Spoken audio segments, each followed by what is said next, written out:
in the dressing room, very rarely, and you can probably attest this, that I come in and say you and point guys out. I would say it as a team, knowing that the players knew who I was talking about, and they would feel better that I didn't center them out, and they would respect that, and they'd usually play a little harder for me the next period.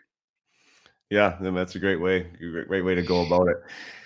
With your championship teams, I mean, you end up going to Hershey and you won another championship, and lo and behold, right, like a season and a half, well, you go to the finals again the next year, and then the season after that, you get your opportunity in the NHL.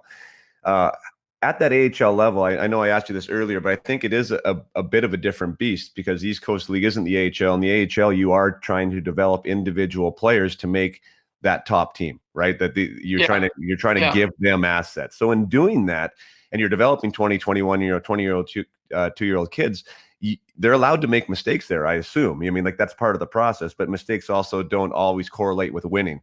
As a AHL coach, how do you balance that, knowing that for you as an individual, Bruce Boudreau, who wants to go to the NHL, a Calder Cup's going to look real nice on my resume, but I also got to do my job here of maybe, getting these younger guys up to grade so they can go to the NHL, which might not lead to wins in the win column.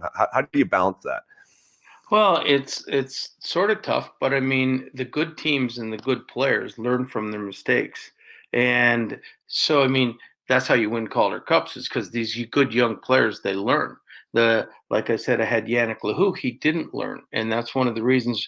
Even though we'd get over 100 points every year in Manchester, when push came to shove, I mean, guys like that, no matter, and you try the same things that you've done in the past, and they weren't working with a guy like him, so it becomes difficult. But you talk about the Hershey teams. I mean, we had young players, and they were good young players, but they all paid attention, and they were a special group. And because a lot of them made the NHL, and sometimes you get lucky and you get a special group of guys, and they're just, they want to get there, they want to pay attention, and they want to do the right thing.